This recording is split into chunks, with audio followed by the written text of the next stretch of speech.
Buenas tardes de nuevo. Vamos a empezar la mesa socioeconómica que lleva por título Mecanismos de alerta temprana e insolvencia personal. En primer lugar, quiero saludar a las personas que están en esta sala y, por supuesto, a todos los que seguís por videoconferencia. Empecemos. Una mirada socioeconómica creo que es la que permite entender el valor colectivo de facilitar que las personas desarrollen sus proyectos. La sociedad ha de premiar o ha de ser indulgente con los que arriesgan generando nuevas oportunidades y acompañarlos. Queremos una sociedad pro persona y pro empresa. Pongamos algunos antecedentes. En la Harvard Business Review, las entrevistas a empresarios y directivos nos cuentan habitualmente, abro literalidad, fue una bendición de Dios los reveses sufridos, cierro, para llegar a la posición y a la dimensión actual de la empresa que gestionan.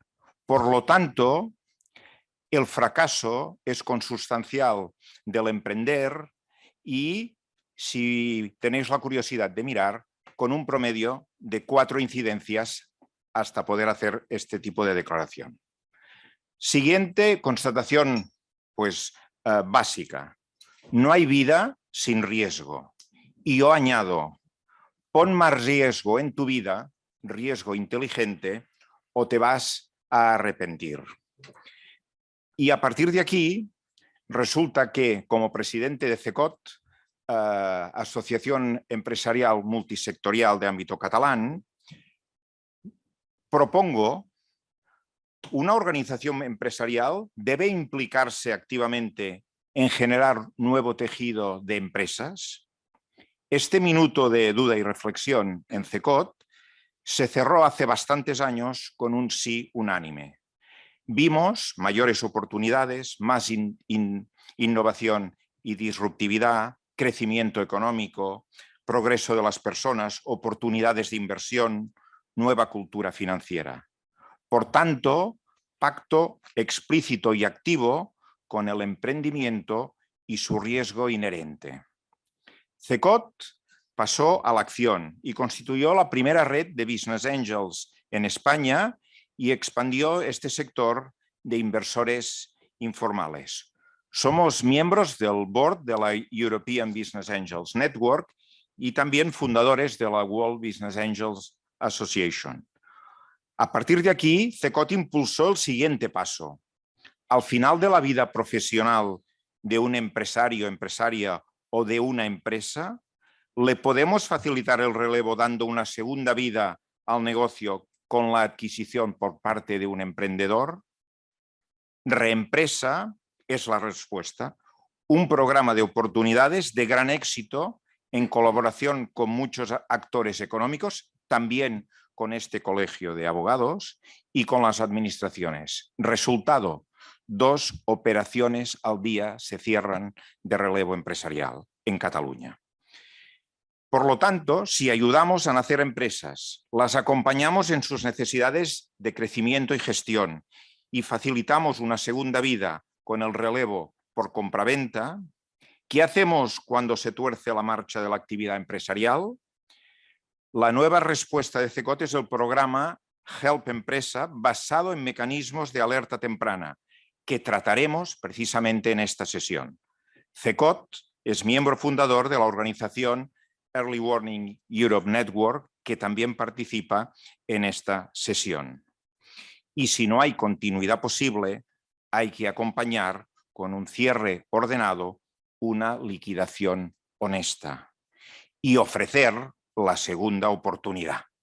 Por lo tanto, nuestra vinculación, nuestro soporte, nuestra participación en este congreso que creemos tan oportuno, pues es por convicción.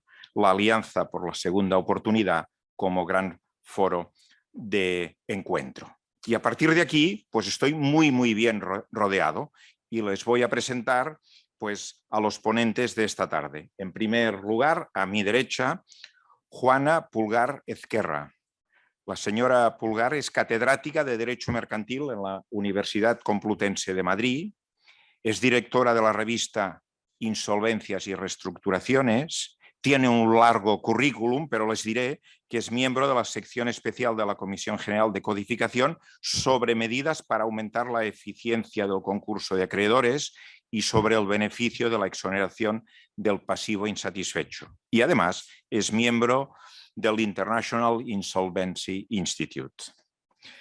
En segundo lugar, presentar a Rodrigo Cabedo, está a mi izquierda, abogado, economista, auditor y miembro del Consejo Directivo del REFOR.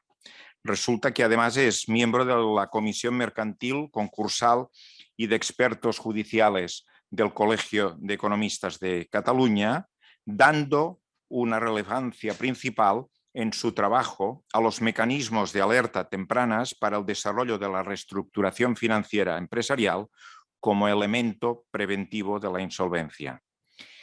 Y en tercer lugar, como ponente, tendremos a Morten Müller, que nos acompaña digitalmente y que es el director y secretario general de la organización a la que hacía referencia, Early Warning Europe Network, con responsabilidades para consolidar el mecanismo de alerta temprana. Además, es formador experto en sistemas de asesoramiento y mentoring a empresas en peligro en toda Europa.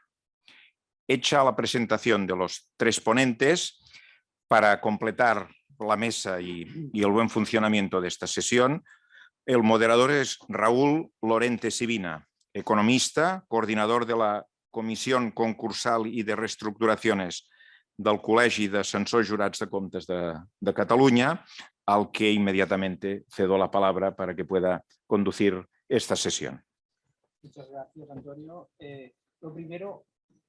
Muchas gracias, Antonio. Y lo primero, como no puede ser de otra forma, ni que sea 30 segundos, es agradecer al Ilustre Colegio de Abogados por la amabilidad y la amistad que nos tenemos ya, digamos, yo diría, desde hace muchos años y que seguirá muchos años, de contar con los auditores para esta jornada, y también, en especial a Ivonne, y contar conmigo, pues se lo agradezco de corazón, porque es un honor, sobre todo teniendo en cuenta la ponencia, lo que habéis montado y con quién estoy.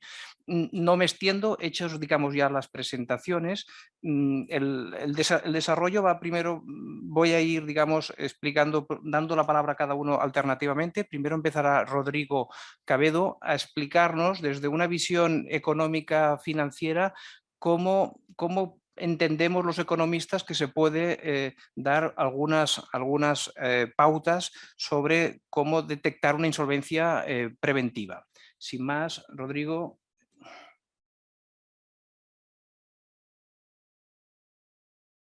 Perdón. Muchas gracias, Raúl, por tu presentación. Muchas gracias, Antonio, por también tu presentación. Agradecer al Colegio de Abogados su invitación para estar en este congreso, en especial a su decana y a Ivonne Pavía, al que me reúne en una relación profesional y de amistad de hace muchos años. Bien, mi intervención, como ya ha anunciado el compañero Raúl, se basa desde un aspecto de predicción desde un punto de vista económico-financiero. De alguna forma ya estamos ciñendo la ciencia, y luego hablaremos de la lex artis, de aquellos que tienen que hacer sus intervenciones. Las intervenciones de este experto de insolvencia, que está anunciada en la directiva europea, abarca actuaciones preconcursales anteriores a una declaración de concurso, que son las alertas tempranas, su metodología, que desarrollaré posteriormente. Pueden haber también la necesidad de unas actuaciones concursales o dentro o anteriores también al concurso como consecuencia de esas alertas tempranas. A mí me gusta decir que esas alertas tempranas vienen a ser la analítica desde un punto de medicina. Es decir, hay un diagnóstico, pero si luego no hay un tratamiento, ese diagnóstico es, incluso podríamos incurrir en un laissez-faire, ¿no? En una falta de diligencia, en una dejadez. Y luego, en lo que es muy importante, es que la intervención de este experto economista, a mi entender, no forzosamente economista, pero se englobaría dentro de sus planes de estudio, de alguna manera ha de facilitar a través de la analítica, que pueden ser las alertas tempranas, un plan de reestructuración, unas medidas de choque que llamamos en nuestra profesión, encaminadas a crear valor, a desarrollar, generar riqueza y para que esa empresa sea económicamente viable, o suficiente, o bien para aprobar un convenio, o bien para transmitir una unidad productiva, o en el supuesto de que esa empresa no fuera viable, proceder o aconsejar a su liquidación para evitar situaciones de agravamiento de la insolvencia y perjuicio de todos los agentes económicos. Con ese fin tan digno y tan elevado, pues lo que se pretende es el bien común. ¿Cómo se pretende el bien común? Primero, no postergar, sobre todo a la persona individual empresario o al empresario, a abocarlo a una exclusión de la vida económica y de la sociedad, la generación de empleo, el mantenimiento de empleo, el mantenimiento de la unidad productiva, el fortalecimiento del PIB de la economía española. No nos olvidemos del gran porcentaje que tiene el PIB sobre las empresas y microempresas que la componen nuestra sociedad económica. Y por último, algo muy relevante para todos, es que esos empresarios que de alguna forma consigamos su eficiencia, aparte de mantener empleo y contribuir con sus cotizaciones sociales, podrán pagar sus impuestos. Y esos impuestos son indispensables. ¿Qué pretende el economista o qué pretendería o qué sería lo loable de la pretensión de la intervención del experto en reestructuración? Pues bueno, incentivar a los deudores a través de esas alertas tempranas a que implante procedimientos de reestructuración para evitar la destrucción del empleo, para evitar incluso para su propia seguridad jurídica, porque a través de esas alertas tempranas ese deudor, ese empresario, podrá tomar aquellas medidas que, de acuerdo con una diligencia debida del empresario, pudieran de alguna forma evitar o salvaguardar su responsabilidad. Estamos ante un foro de abogados. Eso es muy interesante a efectos procesales por parte de las diferentes direcciones letradas, pues de cómo se actúa ante una alerta temprana. Si ha habido la diligencia debida o si ha habido un laissez-faire que hablábamos antes, o a efectos de perjuicios de acreedores, porque el interés de los acreedores es vital para el desarrollo de las pymes, es exactamente igual, va parejo.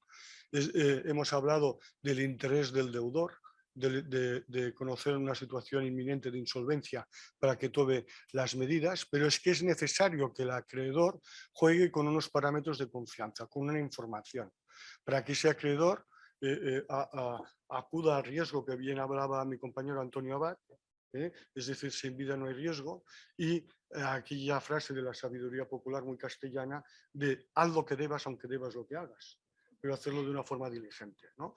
Difícilmente podrá hacer alguien lo que deba si en una economía subcapitalizada como la nuestra no debe lo que haga. Difícilmente un acreedor comercial o financiero apoyará a un deudor si no hay una cultura del cumplimiento de los pactos, una información económica importante y sobre todo lo que llamamos confianza jurídica, ¿no? Confianza, seguridad jurídica. Yo, como vengo del Colegio de Economistas, pues tengo que mencionar a Hayek, ¿no? En el que dice que sin seguridad jurídica, que anécdota en el centro de Europa, cuando se habla de seguridad jurídica, se está hablando de libertad. Si no hay seguridad jurídica, no hay progreso. Y existe una igualdad entre el pauperismo económico e inseguridad jurídica y fraude. Bien, dicho esta exposición, para centrarnos en la importancia, no solamente para los profesionales que nos dedicamos a la insolvencia, sino para el conjunto de la economía, de la necesidad de estos expertos, nos encontramos en que necesitamos unos trabajos realizados por estos expertos que sean eminentemente económicos y que parten de una información financiera. Parten de una información financiera que esta información financiera tiene que ser fiable. recordar que estamos hablando en el marco contextual de pymes y micropymes. Estábamos hablando de empresarios individuales que por falta de la cultura económica y la falta de recursos, pues a lo mejor no tienen esa contabilidad de obligado cumplimiento que enmarca el Código de Comercio. Y nos encontramos ante unos registros de carácter auxiliar con objetos tributarios que confunden con la contabilidad. Difícilmente se va a hacer un pronóstico si no existen unos estados financieros que no permitan un análisis. Difícilmente se va a dar un análisis certero si la prueba analítica de esos estados financieros está adulterada. Nos encontramos ante la necesidad de unos estados financieros. No nos olvidemos lo que dispone el Código de Comercio, y nos encontramos a que esos profesionales, además de tener a su alcance unos estados financieros en los que puedan aplicar sus procedimientos, esos estados financieros han de estar libres de incorrecciones y errores, o de algunas otras prácticas que todos conocemos y que no hace falta que diga aquí. Con lo cual nos encontramos ante un profesional de la economía o de la contabilidad con amplios conocimientos, y cuando me refiero a amplios me refiero a suficientes conocimientos de las normas técnicas de contabilidad, del Plan General de Contabilidad y del derecho de la insolvencia. Del derecho de la insolvencia como mínimo. En mi opinión, yo hablo... Claro, yo parto en desventaja por mi doble condición, pero yo creo que es una profesión específica y los conocimientos son unos. No nos olvidaremos que el derecho contable forma parte del derecho mercantil. Difícilmente vamos a analizar unos estados financieros cuando no tenemos claro qué son unos estados financieros, cuáles son sus principios, el concepto de imagen fiel, etc. Es decir, nos vamos a encontrar con un profesional que tenga que conocer el derecho mercantil en toda su amplitud, que está el derecho contable también. Pero bueno, ha de ser suficiente, yo no digo que sean auditores, pero han de saber detectar esos errores y esas incorrecciones, que de no conocerlas permitirían conclusiones erróneas.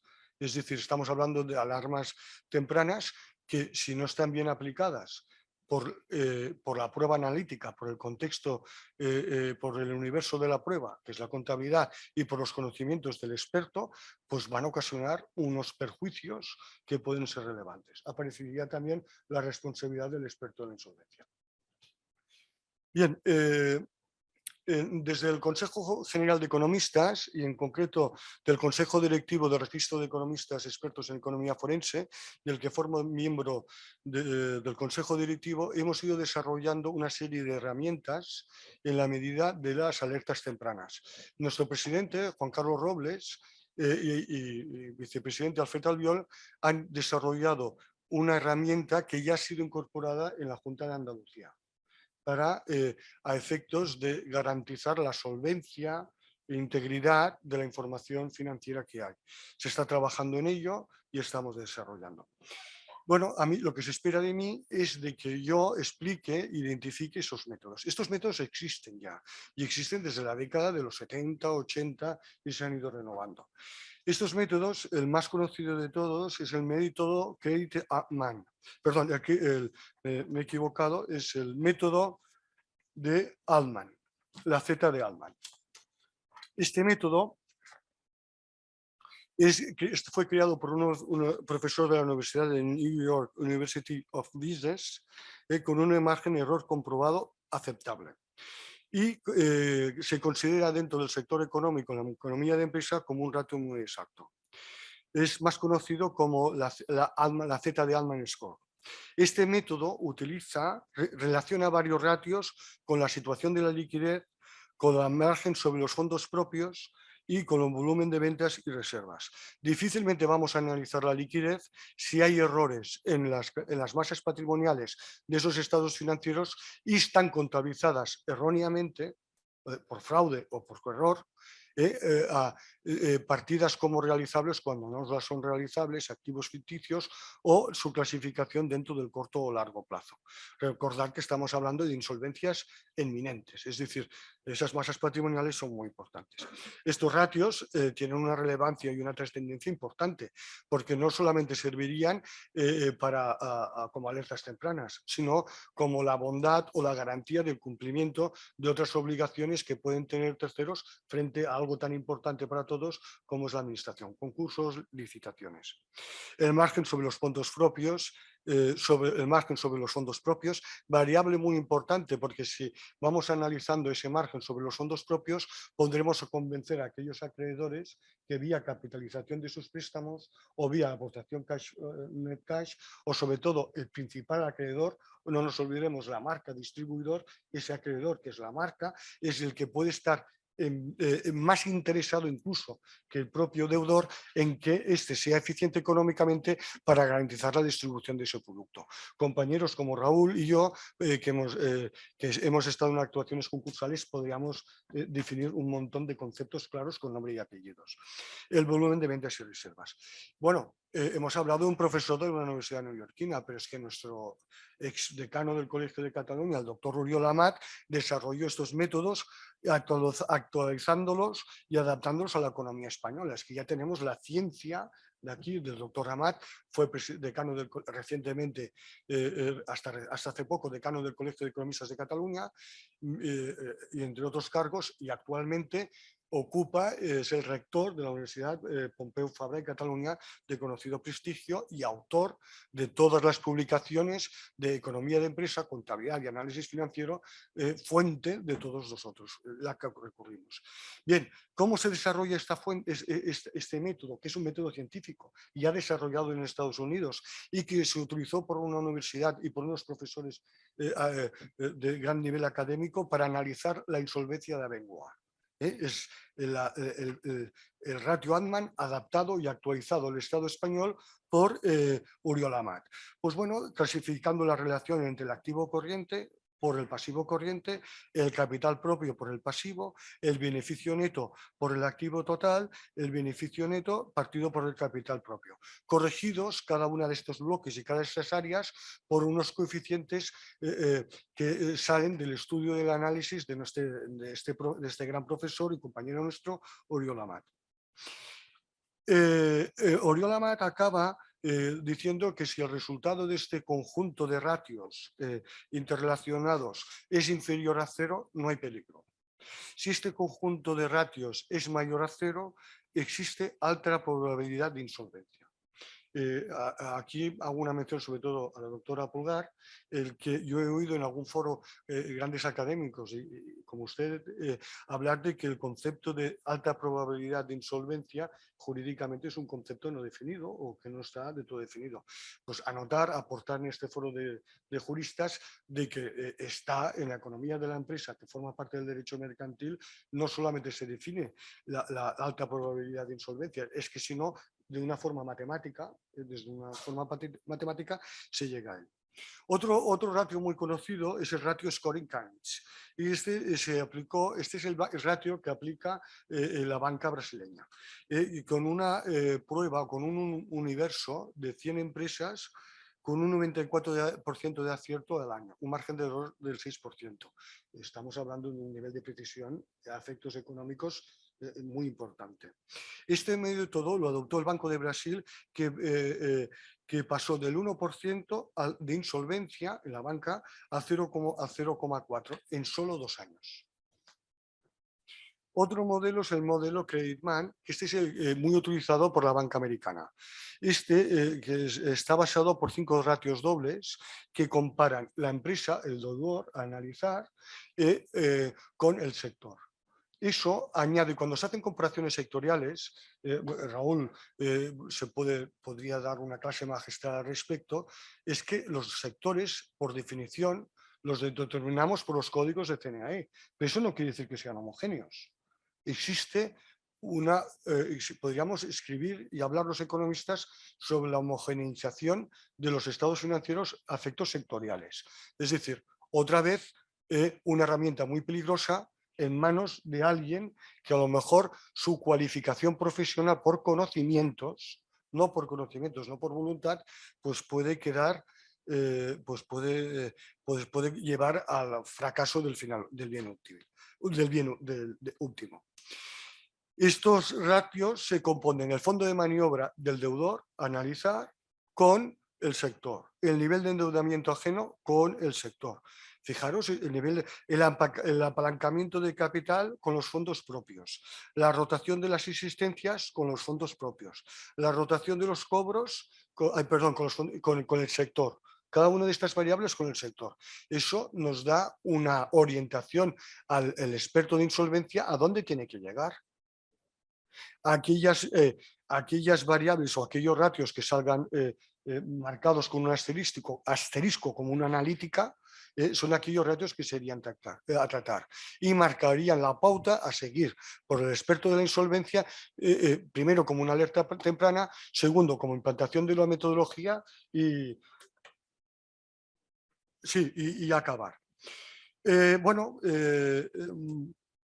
Hemos dicho que es necesario unos conocimientos, este experto, que es una figura a la que puede llegar, si se quiere que progrese a una gran trascendencia, pues ha de tener unos conocimientos técnicos de experto en contabilidad y en economía, necesita de una fiabilidad de la información financiera y sobre todo una capacidad de análisis y conclusión para llevar a una reestructuración preventiva.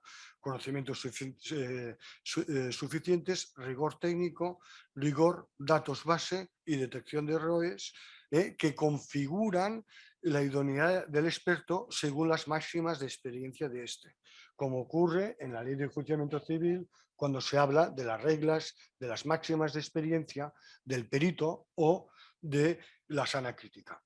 Bueno, podríamos, ya para acabar, nosotros en el REFORT tenemos dividida en 4 fases la actuación del experto independiente, experto en insolvencia. Una primera de análisis, los estados financieros son reales, representan la imagen fiel suficiente o necesaria, mejor dicho, no hablemos de conceptos de auditoría, aparquemos. Las alertas tempranas, previo a este análisis, nos indican el plan de reestructuración como consecuencia de esa analítica con unas desviaciones, ese colesterol alto, esos triglicéridos, etcétera. El plan de reestructuración, el plan de viabilidad y luego una variable que Raúl y yo hemos comentado como compañeros en diversos foros, es que la necesidad de que el alcance de este trabajo de los expertos de reestructuración continúe incluso en los procesos de conclusión de los concursos como comisiones de seguimiento para el convenio de acreedores, porque así nos ahorraríamos todas aquellas dificultades y casuísticas que se producen en la reposición de los administradores concursales en las situaciones de inconvenio. Y pido disculpas a todos, sobre todo al colegio y a mis compañeros, porque me he excedido en mi actuación.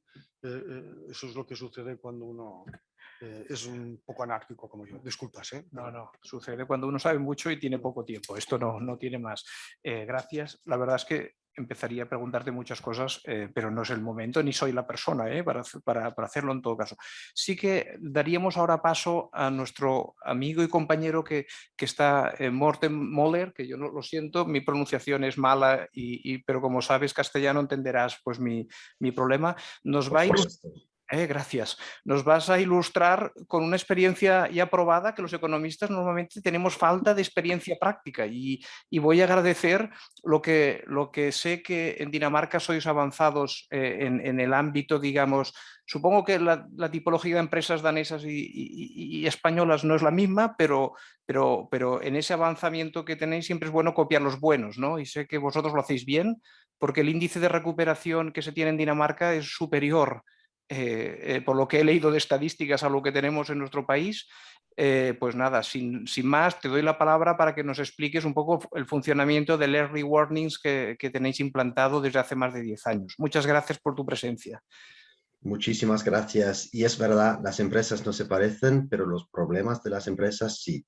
Siempre es la misma historia, es falta de visión general, falta de comprensión de cómo gestionar una empresa, falta de estructuras de organización para enfrentar los problemas. Yo diría que el trabajo es el mismo en todos los países europeos. Me gustaría compartir un par de hojas con ustedes. Como el señor Abad dijo, soy el secretario general de Early Warning Europe Network. Y voy a meterlo en modo de presentación, eso. Y pues, ¿qué somos nosotros? Somos una red permanente de socios en todos los países europeos y esos son agencias públicas y estatales de los países miembros, somos asociaciones sectoriales, incluso ONGs, universidades, empresas privadas. Y entre estos 32 socios, pues hay un círculo de operadores de servicios Early Warning al nivel nacional o más bien regional en 11 de los países de la Unión Europea y los números 12, 13 y 14 están en camino y se van a juntar a la familia el año que viene. Los que no son operadores son organizaciones y redes europeas de abogados, de contables, de promotores de pymes, apoyo al sector privado. Tenemos en común un enfoque entre todos los socios en impactar la política europea en temas de early warning, de previsión y gestión de crisis, desarrollo de competencias de gestión entre los emprendedores, políticas de segunda oportunidad para los que fallan y cosas así. Y pues la Unión Europea nos reconoce como la mejor práctica en nuestro ámbito de actividad y hemos inspirado al artículo 3 de la Directiva de Insolvencia de la Unión Europea. ¿Qué es lo que hacemos entonces? Pues damos un apoyo gratuito, imparcial y confidencial a los emprendedores. Y es muy importante resaltar estos tres temas porque no cooperamos ni con los cortes, ni con la policía, ni con los acreedores. Estamos allí solo en el interés del empresario. Pues para asegurar que los emprendedores realicen en efecto los cambios necesarios para dar un turnaround, para que sus empresas sobrevivan y para que vuelvan al camino del crecimiento. Cuando esto no se puede hacer, cuando las empresas vienen a vernos muy tarde, cuando los problemas superan sus capacidades, pues aseguramos unos cierres rápidos y honestos cuando esto es la salida más correcta para la empresa. Esto dicho, nunca intentamos mantener vivas empresas que no pueden volver a ganar dinero. No les hacemos sobrevivir para sobrevivir. Y cuando menciono lo de la honestidad, pues es para resaltar que por supuesto nunca entramos en cosas ilegales y supongo también que si realmente hay alguien que quiera hacer cosas que no son legales, pues probablemente no quieren que una ente externa se entere de lo que están haciendo. A una escala más larga, pues trabajamos para cambiar esta percepción tradicional de qué es fallar, qué es cerrar una empresa. Es decir, que tengo ahora, cuando arranco una segunda vez, tengo más experiencia, estoy en buena posición para tener éxito la segunda vez, o es decir, que soy idiota. Y desgraciadamente, en muchos casos, esta percepción tradicional es que soy idiota. Como he dicho, hemos inspirado a la DG Just de la Unión Europea a este famoso artículo 3 de la Directiva de Insolvencia, que dice que todos los estados europeos tienen que tener herramientas de early warning y como interpreta la UE, una herramienta así es una de alerta y de asistencia a empresas en crisis. Y según las palabras del propio Comisario Europeo de Justicia, no puede haber alerta sin asistencia y no puede haber asistencia sin alerta. Y estas dos herramientas no pueden solo ser un cookie o algo así, tiene que ser un apoyo real, una alerta real y eficaz. No en el interés de los acreedores ni de los estados propios, sino solo en el interés del emprendedor.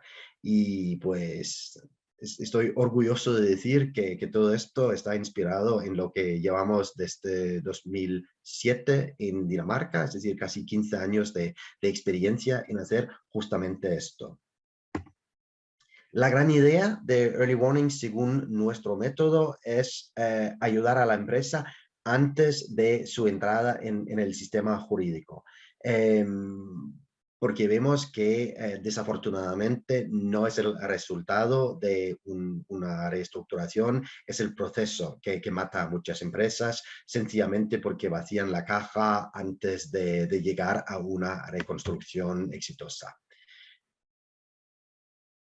Esto dicho, no formamos parte del sistema de los tribunales de ningún estado, actuamos a 100% fuera del ámbito jurídico y allí podemos hacer soluciones para las empresas, soluciones rápidas, eficaces y baratas. Esto hay que ver que muchísimas empresas que vienen a vernos no pueden pagar ni un euro para nuestro servicio.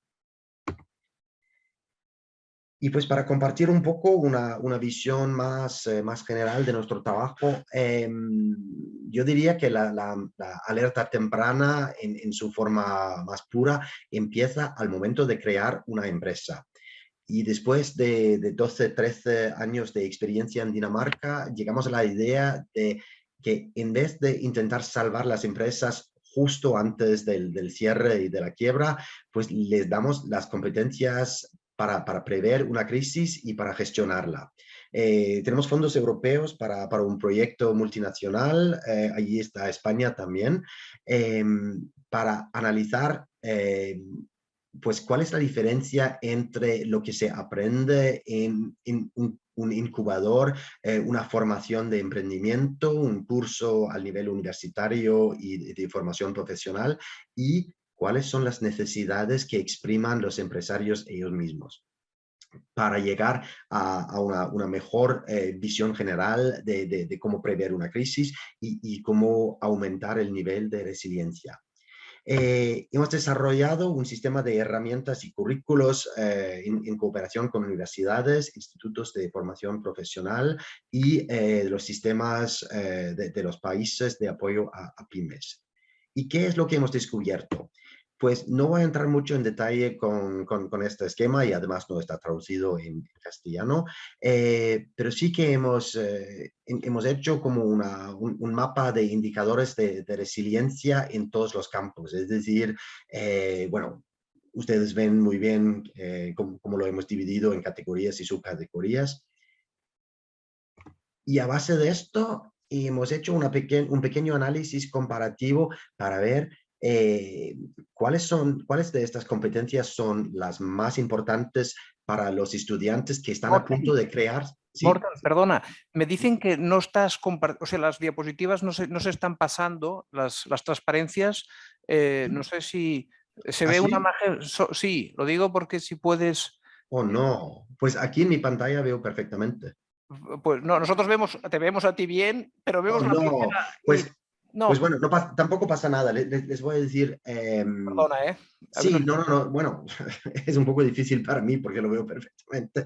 No, bueno, lo que hicimos era hacer un sondeo entre 500 estudiantes y nuevos emprendedores en 5 países distintos para preguntarles cuáles de estas competencias, y por supuesto voy a mandar mi presentación a todo el mundo, así todos los delegados pueden ver esta red de competencias.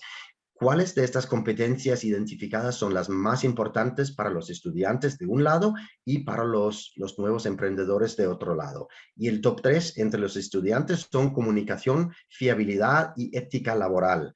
Y top 3 para los nuevos emprendedores son fiabilidad, integridad, identificación y evaluación de riesgos. Y enseguida hemos comparado estos top 3 con lo que se enseña, lo que se aprende realmente en estos cursos de emprendimiento, y hemos visto unos desajustes muy importantes entre lo que se estima importante y lo que realmente se aprende. Y pues los principales desajustes están en los campos de creación de redes profesionales, de comunicación y de desarrollo de confianza en sí como emprendedor. Y esto es muy interesante porque vemos que ninguno de estos temas parecen prioritario en la educación y el apoyo al emprendimiento en los 5 países estudiados. Y esto nos ha hecho pensar que, bueno, a lo mejor tenemos que reenfocar todo el sistema, porque visiblemente no se aprende lo que se estima más importante para la gente que va a crear sus propias empresas. Y bueno, si hay que crear más resiliencia, pues hay que trabajar con estos temas. Y yo creo que esto fue lo que yo quería decir. Gracias. Muchas gracias, Morten. En todo caso, preguntas que después, cuando tengamos, si tenemos un cierto tiempo, pues preguntaremos. La verdad es que, bueno, da para mucho. Sin más, voy a dar la palabra a Juana, que tenemos al lado. La verdad es que un honor para el colegio tenerla. Ella nos va a dar, digamos, su visión sobre la regulación que el anteproyecto del texto, que el anteproyecto tiene sobre el texto refundido de la ley concursal, sobre la cuestión, digamos, de las alertas tempranas, y a ver si nos puede adelantar un poco lo que dentro de las disposiciones se va a decir de cómo va a ser este modelo que dicen bueno, que yo estoy realmente pendiente a ver qué es lo que nos depara este modelo de alertas, porque, bueno, después en todo caso, si en el turno de debate ya hablaremos del respecto, ¿no? De la trascendencia del mismo respecto a posibles responsabilidades que puedan tener la administración pública, o qué se tiene que hacer, si se tiene que ser público o privado. Estas cuestiones, digamos, que son para mí muy, muy relevantes, ¿no? Juana, te doy la palabra. Muchas gracias. En primer lugar, como no puede ser de otro modo, pues mi agradecimiento al Colegio de Abogados de Barcelona, por supuesto a Ivonne Martí y a todos los compañeros que han organizado este magnífico congreso. Bueno, efectivamente yo voy a intentar explicar qué es lo que se regula en el anteproyecto de reforma del texto refundido de la ley concursal, que en realidad lo que hace esta reforma es transponer a nuestro derecho la Directiva sobre Marcos de Reestructuración Preventiva, la 2019/1023. Esa directiva tiene diversos aspectos, pero hay una parte muy importante de esta directiva que se refiere a las alertas. La verdad es que he escuchado con mucha atención a los compañeros de la mesa que me han precedido en el uso de la palabra. He escuchado a Rodrigo y he escuchado también la experiencia danesa. Y claro, aquí hay un problema, ¿no? Hay un tema que es la clave de todo esto. Hay unos ratios económicos, el problema es que, sobre todo, las pymes y las micropymes no tienen un asesoramiento jurídico específico, especializado.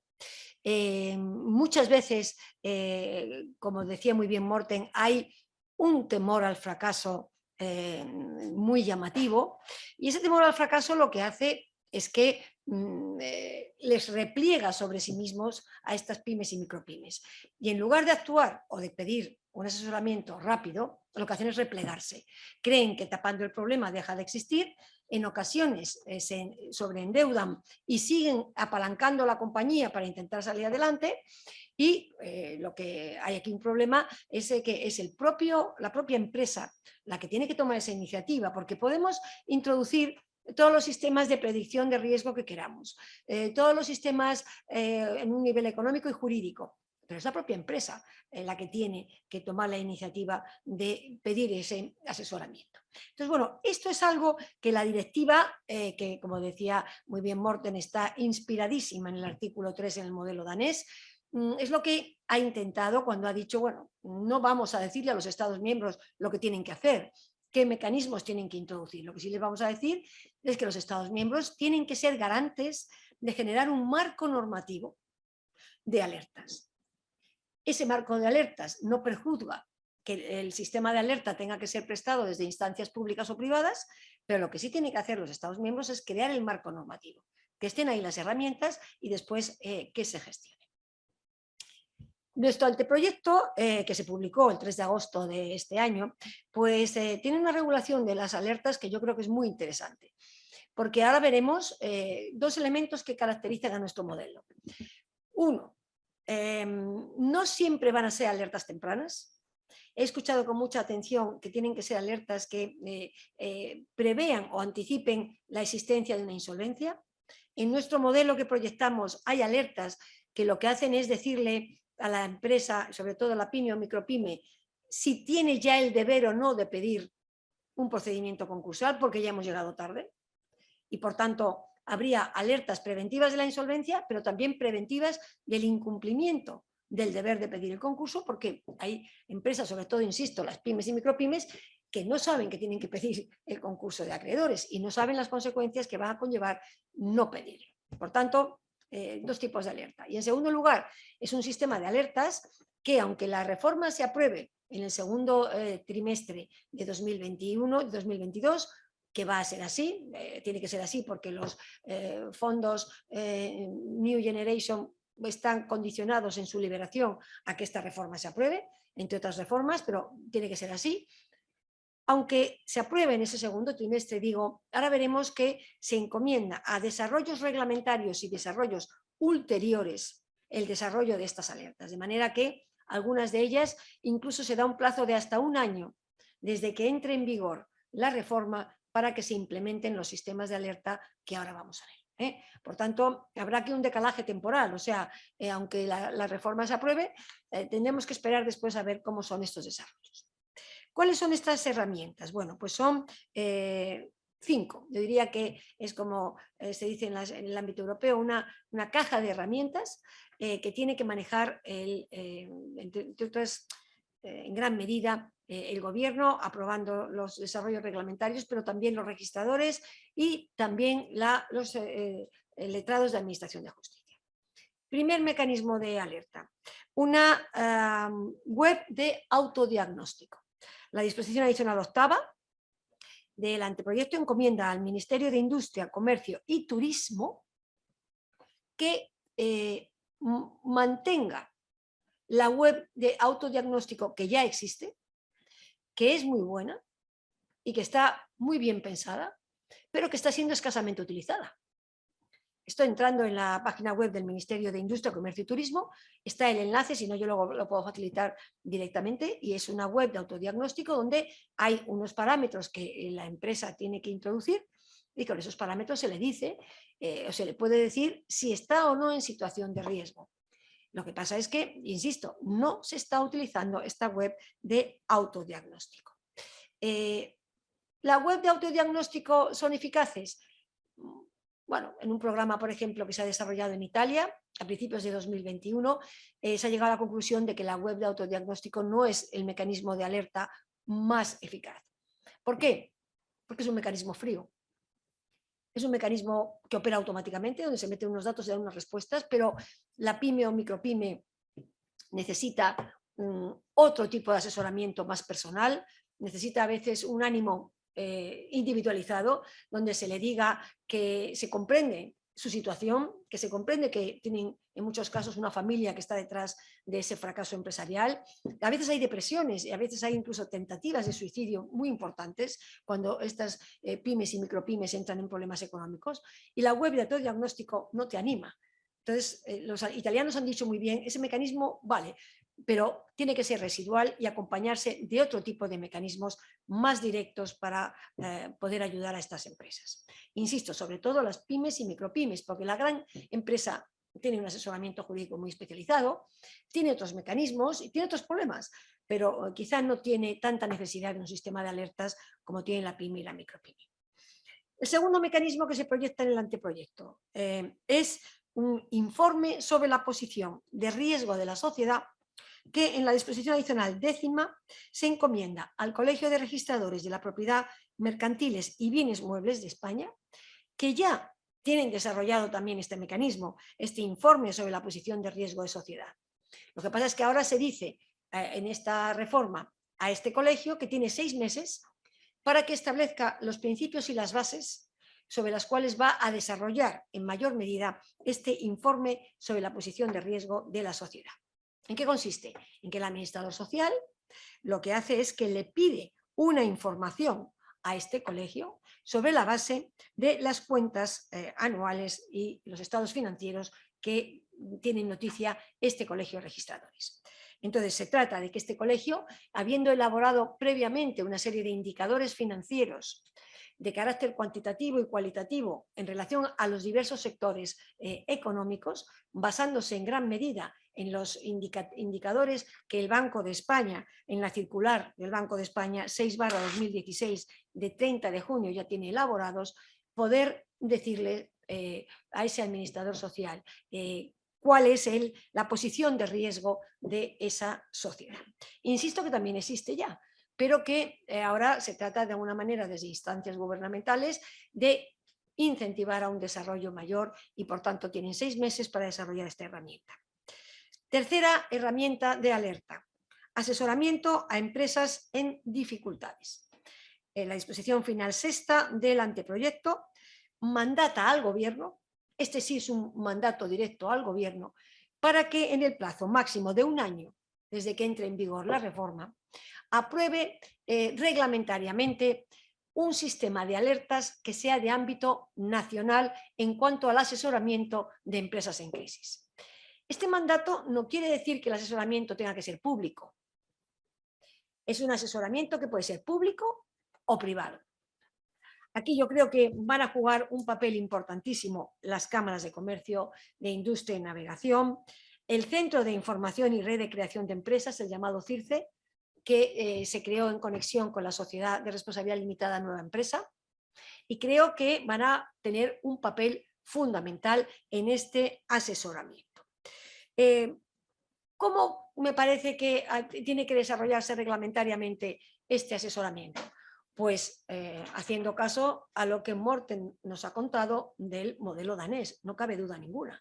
Este asesoramiento no puede ser un asesoramiento que, por así decirlo, sancione, no puede ser un asesoramiento que cueste dinero, no puede ser un asesoramiento que no tenga una confidencialidad y una confianza, porque es un asesoramiento que equivale a veces a una confesión, donde la pyme o micropyme va a contar muchas cosas y va a intentar salir adelante, y es también un asesoramiento en el que, bueno, como dice esta disposición final 6ª, no habrá responsabilidad tampoco por parte de los colegios o las entidades que presten este asesoramiento. Es decir, iríamos a un modelo informal de alertas, tipo modelo danés, más que a un modelo formal, tipo modelo francés.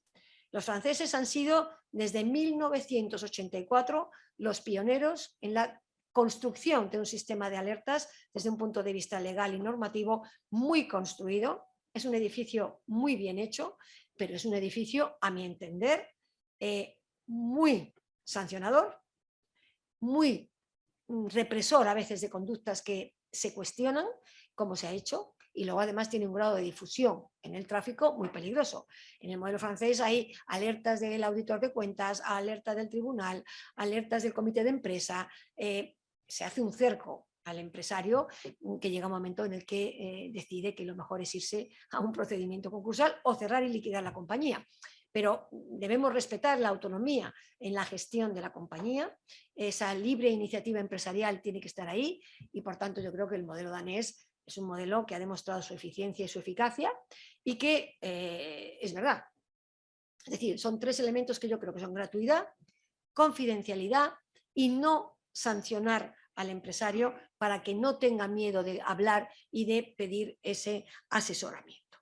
Y yo creo que el modelo, efectivamente, como decía Morten, Early Warning Europe, ha inspirado totalmente la directiva y debe inspirar también nuestro modelo. Por eso, cualquier mecanismo debe tener en cuenta estos elementos.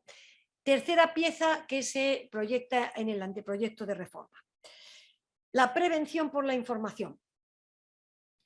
¿Información proveniente de quién? De quien tiene una información más que privilegiada y que en muchos casos constituye el acreedor más importante de pymes y micropymes, que es la Agencia Estatal de la Administración Tributaria y la Seguridad Social. La disposición final octava habilita a los Ministerios de Hacienda e Inclusión, Seguridad Social y Migraciones para que en el plazo de un año, otra vez vemos como la reforma va a tardar un año más de lo que entre en vigor en materia de alertas, no será inmediata, se concede un año para que estos Ministerios de Hacienda e Inclusión, Seguridad Social y Migraciones elaboren un sistema de alerta de probabilidad de insolvencia para empresas. Bueno, aquí hay muchas dudas, muchísimas dudas, porque claro, ¿qué es lo que va a decir la Administración Tributaria y Seguridad Social? Por ejemplo, que hay un retraso en la liquidación del IVA, o va a decir que se han incumplido obligaciones que tenía el empresario de carácter tributario. Porque no olvidemos una cosa, esto roza con las sanciones y con las infracciones. ¿En qué momento la administración tiene que estar dando esta alerta? Tiene, según el artículo 66 de la Ley General Tributaria y el 24 de la Ley General de Seguridad Social, tiene hasta 4 años para poder decir que se han incumplido las obligaciones. Claro, si la Administración Tributaria y la Seguridad Social agota el plazo de los 4 años, la alerta llega muy tarde ya. Eso ya no tiene sentido ninguno. Tendría que ser previendo que se va a incumplir, pero ¿cómo sabe la Administración Tributaria realmente que van a no cumplir? Porque a lo mejor han dejado de cumplir un pago, bueno, pueden ser indicadores, ¿no? Pero esta alerta de la Administración Tributaria y la Seguridad Social a mí me genera estas dudas, ¿no? Porque ¿qué incentivo tiene además la Administración Tributaria para decir, oye, que no estáis cumpliendo? Si ellos, infracciones, sanciones y la autotutela ejecutiva, salvo que efectivamente haya un compromiso, que es el compromiso que yo creo que se trata de arrancar con esta reforma, de que todos estamos en el mismo barco, que hay una comunidad de sacrificios, que quienes tienen una posición privilegiada y potente tienen que utilizarla para prestar ayuda a esas, sobre todo, pymes y micropymes. Por eso sería, yo creo que es una alerta que tiene que ser de carácter confidencial. No sería como pasa en Francia, donde hay una lista que se publica de morosos de obligaciones tributarias o de quienes han incumplido. Yo creo que eso sería absolutamente nefasto, produciría un efecto en el mercado muy peligroso, casi de switching o de profecía autocumplida. La delación en el ámbito de la competencia pues quizá puede haber dado un resultado más o menos, pero en este contexto de crisis económica yo creo que no se trataría de eso. Tiene que ser una información, por tanto, yo creo que confidencial. No debe generar por parte de aquel que recibe la alerta una obligación de realizar determinadas actuaciones. Es verdad que si solamente la Administración Tributaria y Seguridad Social dice no estás pagando o veo que puedes dejar de pagar en el futuro, eso no es suficiente, habría que indicar qué medidas tienen que tomar o qué se podría tomar. La Administración Tributaria no sé si está interesada en decirle a los contribuyentes qué es lo que tienen que hacer. Lo que sí es verdad es que en ningún momento puede haber medidas coactivas para el empresario porque ya habíamos visto que produce el efecto contrario del pretendido, ¿no?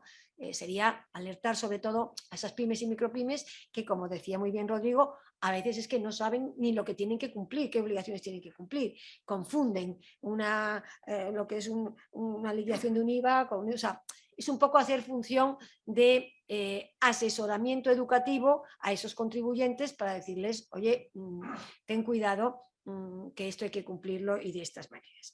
Pero a mí me parece que son muchas las dudas que hay con esta alerta. Sobre todo si no hay un plazo legal en el que la administración tenga que actuar. Yo insisto, las sanciones y las infracciones están ahí, los 4 años están ahí y no tendría sentido agotar los 4 años, ¿no? Pero bueno, vamos a ver cómo funciona. Lo que sí vemos es que esta disposición final octava remite al Ministerio de Hacienda, Inclusión, Seguridad Social y Migraciones el desarrollo de esta alerta. Lo que pasa es que, bueno, estamos ahí de alguna manera en el tema para insistir sobre todo en que no debemos ir a una alerta que sea sancionadora ni presancionadora de lo que puede pasar si no se cumplen esas obligaciones tributarias. Y por último, una quinta alerta, que esta sí que sería, porque la alerta que daría la Agencia Estatal de Administración Tributaria y Seguridad Social puede ser preventiva, si todavía no se ha incumplido o se ha incumplido poco, y puede ser también tardía, si esta administración espera los 4 años que tiene para reclamar el cumplimiento de esas obligaciones.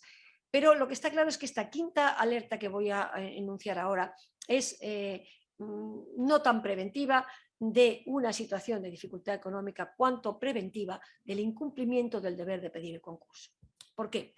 Porque se establece en la disposición final tercera, hemos visto que hay una estructura, todas las disposiciones finales para estas alertas, se establece un deber de advertencia del letrado de la Administración de Justicia, lo que se acompañará de una modificación de la Ley de Enjuiciamiento Civil, en el sentido de que tiene que indicar al ejecutado, el letrado de la Administración de Justicia, cuando hay insuficiencia de bienes para un embargo, que ahí puede haber una probabilidad de insolvencia, o una insolvencia inminente o una insolvencia actual, tiene que decírselo así, y tiene además que decirle que si la insolvencia fuera actual, tiene un deber legal de pedir el concurso. Y si no fuera actual, ese letrado lo que le tiene que informar a este ejecutado es de los mecanismos preventivos del concurso que hay en nuestro derecho.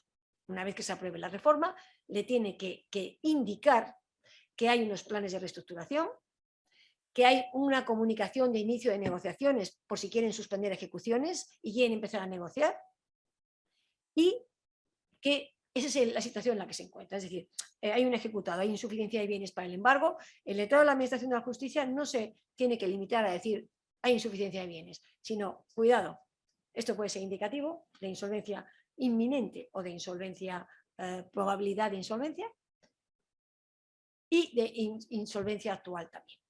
¿Cuál es el problema que hay aquí? Bueno, el problema es que tenemos que saber que cuando transpongamos esta directiva y modifiquemos el texto refundido de la ley concursal, cosa que también pasa ahora en el texto refundido, el presupuesto objetivo del concurso de acreedores como procedimiento judicial y de los marcos de reestructuración preventiva, o sea, los planes de reestructuración, son coincidentes. Porque claro, nosotros vemos la directiva europea y decimos, bueno, mecanismos de reestructuración preventiva. Y en una lectura de la directiva decimos que esto es para compañías que todavía no están en insolvencia actual, que tienen insolvencia inminente o probabilidad de insolvencia. Sin embargo, la directiva, que es una directiva de mínimos, no siempre dice solamente eso. Cuando estudiamos la directiva a fondo, esa directiva trasluce que también compañías con insolvencia actual deben poder ir a esos marcos. Por ejemplo, cuando se está hablando de los temas de financiación en la directiva, se dice que si la financiación se presta cuando la compañía está en insolvencia actual, pueden los Estados miembros no proteger esa financiación en un concurso. De ahí se trasluce que pudiste ir a esos marcos con una insolvencia actual. También cuando hablamos de las ejecuciones, hay referencias en toda la directiva a la posibilidad de que vayan también compañías con insolvencia actual. De hecho, cuando hemos traspuesto en el anteproyecto de reforma esta directiva, si ven este anteproyecto, verán que el presupuesto objetivo de estos planes de reestructuración es la insolvencia actual, la insolvencia inminente y la probabilidad de insolvencia. ¿Cuál es el presupuesto objetivo del concurso de acreedores en nuestro derecho? La insolvencia inminente o la insolvencia actual. Solamente la probabilidad de insolvencia marcaría una diferencia entre unos marcos y otros, pero habría una coincidencia de presupuestos. ¿Cuál es el elemento que diferencia el ámbito de aplicación de un marco y otro? No cabe duda que es la viabilidad de la compañía. Cuando la compañía es viable, es decir, cuando su valor en funcionamiento es superior al valor de liquidación, y no seré yo en esta mesa quien me atreva a hablar de lo que significa una compañía viable, pero cuando esas compañías son viables, deben ir a los marcos de reestructuración preventiva. Si la compañía no es viable o la viabilidad puede ser canalizada a través de un convenio en algunos casos, pero si no es viable, lo que debe ir es al concurso a liquidar cuanto antes. Por tanto, cuando hablamos de estas alertas, claro, el letrado de Administración de Justicia, ¿cómo va a aconsejar? El letrado de Administración de Justicia tendrá que hacerse un curso antes intensivo sobre lo que significa el texto refundido de la ley concursal. Porque si le dice al ejecutado, si tienes insolvencia inminente o probabilidad de insolvencia, vete a un marco de reestructuración preventiva y si no, vete al concurso. Está privando a ese ejecutado de la posibilidad de ir a los planes de reestructuración porque su compañía puede ser viable. ¿Es el letrado de Administración de Justicia el que está capacitado para decirle si la compañía es viable o no? No, ahí está, como decía muy bien Rodrigo, el tema del experto. Lo que sí el letrado tiene que decirle o apercibirle a ese ejecutado es que debe valorar la viabilidad de su compañía y en función de esa viabilidad decidir si tiene ya el deber de pedir el concurso o si puede ir a los planes de reestructuración. Pues lo que está claro es que aunque estuviéramos en el marco del deber de pedir un procedimiento judicial de insolvencia, un concurso de acreedores, porque el deudor ya es insolvente, aunque estuviéramos ahí y ya estemos en el deber de pedir el concurso, el deudor puede optar por el plan de reestructuración, porque en virtud de ese plan, la idea es remover esa insolvencia actual y, por tanto, si la insolvencia actual se remueve, desaparece el deber de pedir el concurso. Hay más riesgos, claro. Si vas a un plan de reestructuración con insolvencia actual, los riesgos son mayores si fracasa el plan, porque puedes haber incumplido el deber de pedir el concurso, aunque la comunicación de inicio de negociaciones es un escudo protector muy potente en el sentido de que, presentada la comunicación, se interrumpe, por así decirlo, la exigibilidad del deber del deudor de pedir el concurso y, por tanto, fracasado el plan, correría el plazo de 2 meses para pedir el concurso, ¿no? Lo que sí quiero hacer ver con esto es que sería muy sencillo todo si siempre dijéramos alertas preventivas solamente para cuando no hay insolvencia actual. No, en la directiva no es así y en el modelo que vamos a implementar tampoco es así. Se trata, por una parte, con esto voy a concluir mi intervención porque creo que ya he agotado, se trata por una parte de alertar de posibles deterioros para que no sigan avanzando, pero otras veces se trata de alertar de que la situación ya está bastante avanzada y que hay opciones jurídicas que hay que adoptar con rapidez.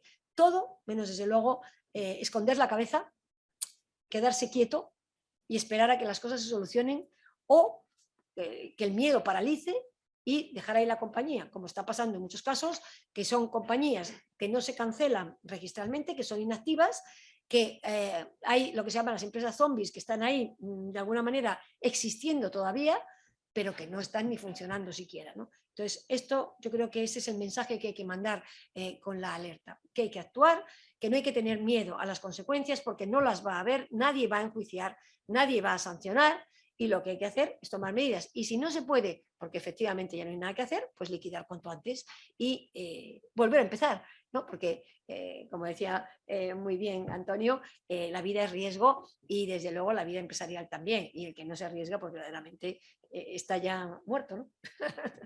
Muchas gracias. Bueno, la verdad es que sugerente, no muchísimo. Tenemos preguntas. A mí me han dicho que ya se ha acabado el tiempo.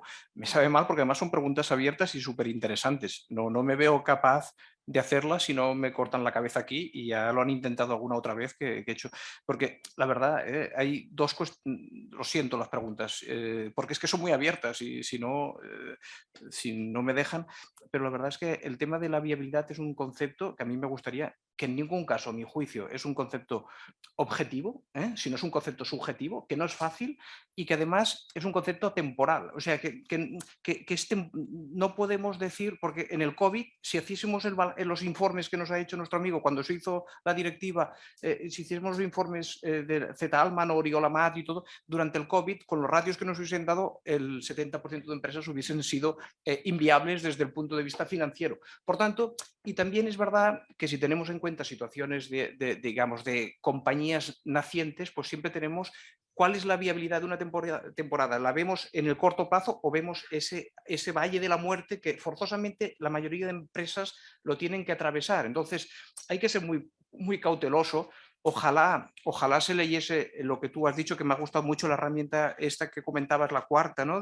Sobre la prevención de la información de la agencia tributaria y seguridad social, si realmente esa información, digamos, van a ser sensibles a aceptar una comunidad de pérdidas o realmente van a intentar imponer lo que parece ser que no, en el anteproyecto se desprende de que aquí no hay pérdida de la par conditio creditorum, digamos, o sea, no hay una par conditio creditorum que afecte realmente al crédito público. Por tanto, ojalá alguien escuche lo que nosotros creemos que es una piedra absolutamente difícil de superar si se mantienen esos derechos y privilegios.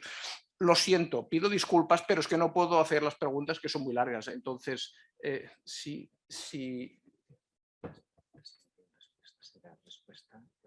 Vale, pues me comentan que las preguntas las voy a trasladar a los ponentes y se darán las respuestas por escrito. Es decir, que no se pueden hacer ahora por tiempo, lo cual no significa que ahora mismo se las traspase para que las respondan por escrito. Y lo siento, insisto. No sé si 30 segundos, un minuto para que cada uno podáis ir concluyendo vuestra exposición y ya damos paso a la siguiente. Yo, por último, bueno, yo creo que los profesionales economistas, pues lo primero que teníamos que hacer una pregunta es al legislador o al ejecutivo, es primero qué esperan de nosotros y qué se espera del experto de la insolvencia. Si tiene que ayudar a mantener el tejido, asesorando, interviniendo, ¿no? O tiene que fundamentar prueba para una derivación de responsabilidad por las alertas tempranas que se puedan hacer a través de los datos que tiene la agencia tributaria. En cuanto a hacer un análisis sobre alertas tempranas de las cuentas depositadas en el registro mercantil de pymes y micropymes, lo veo similar a lo que pasó en Italia, segura. Luego, recordar que hemos dicho con anterioridad de que el empresario, persona individual, el empresario comerciante, persona natural, si no está inscrito en el registro mercantil, y como empresario no tiene cuentas. Y luego es que además la casuística no tiene contabilidad. Luego, delimitar muy bien la idoneidad y la necesidad del experto de insolvencia, quizás su utilidad para la sociedad en las micropymes queda reducido y habría que centrar para el interés social la intervención de experto de la insolvencia a partir de unas micropymes que tengan empleo, que tengan, etc. En definitiva, y para concluir, yo creo que lo que sería necesario es de que ese experto sea un puente de intereses, incentivar al deudor para que recurra a las alertas tempranas, para que obre diligentemente y liquide, y un acercamiento a los acreedores para que esos compromisos de pago se cumplan, que es el interés general del concurso. En cuanto a la mención de la pandemia y la no aplicación de los ratios, la excepcionalidad no cuenta y, como vemos todos,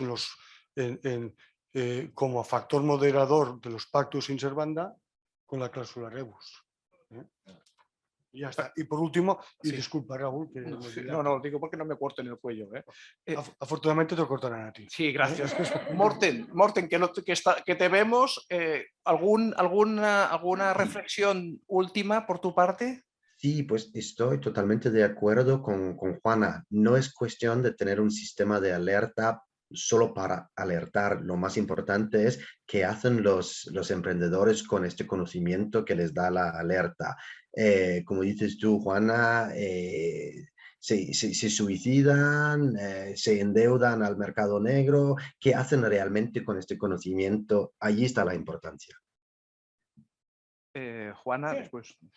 Y yo siguiendo con lo que decía Morten, hay otro tema muy importante en nuestro país, que tenemos que ver estas reformas que vamos a implementar acompañadas del programa de digitalización que se va a producir en nuestro país.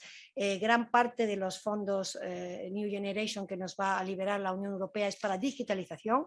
Muchas pymes y micropymes en España, sobre todo micropymes, no están digitalizadas todavía.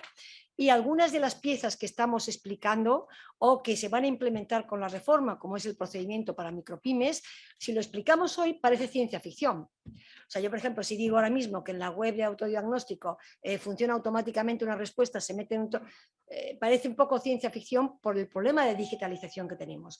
Pero yo insisto, por favor, hay que ver esta reforma. El Ministerio de Justicia acaba de publicar un anteproyecto de digitalización y eficiencia en la Administración de Justicia, lo ha publicado hace unas semanas. Eso es clave para poder sacar adelante esta reforma. Y cosas que ahora pueden parecer, como por ejemplo esto, pues la web de autodiagnóstico o, por ejemplo, esa alerta que tendría que dar las administraciones tributarias, lo darían con un mensaje automático. O sea, no es que te llamen por teléfono, sino que es un mensaje que salta. Y esto lo que exige es eso, la digitalización también de nuestras compañías, y para eso hay dinero que viene de Europa y un interés muy fuerte del Ministerio de Justicia por digitalizar la Administración de Justicia. Para acabar, Antonio, no me lo hagas porque estoy sufriendo. Bueno, los acreedores también se suicidan. Sí, no. Si el suicidio es connatural al ser humano, ¿no? Ya lo decía Albert Camus, el único problema real que hay en la vida es el suicidio, no hay otro. Pero lo que sí es verdad es que el acreedor en muchos casos es acreedor de muchas empresas o de muchas compañías y puede sobrevivir. El empresario, la pyme o micropyme, cuando está muy mal, es de una sola compañía de la que vive, tiene una familia, tiene un proyecto y sobre todo una ilusión que ha fracasado, ¿no? El fracaso es muy duro porque están los sesgos cognitivos cuando comienzas. Todo es fenomenal cuando comienzas, todos estamos muy contentos, pero claro, luego la actividad empresarial es de riesgo, es una actividad de riesgo. Y por eso, claro, es verdad, el acreedor está, pero que son acreedores de muchas compañías. Bueno, intervengo para cerrar, para agradecer con un pequeño comentario. Si vamos a digitalizarnos tanto en este ámbito que hemos hablado, el tema del papel de los algoritmos y quién los orienta y el tema de la inteligencia artificial también deberían formar parte de la reflexión. Totalmente. Por lo tanto, agradecer muchísimo a todos vosotros, Morten también, muchas gracias. Y si este es el primer congreso, pues felicitar al ICAP porque hace falta, pero por lo que nos hemos dicho, me parece que este primer congreso les obligará bastante a pensar ya en el segundo, porque esto es un entorno tan dinámico que me parece que será muy bueno que nos volvamos a encontrar. Muchísimas gracias, Juana, Rodrigo, Raúl y Morten. Gracias.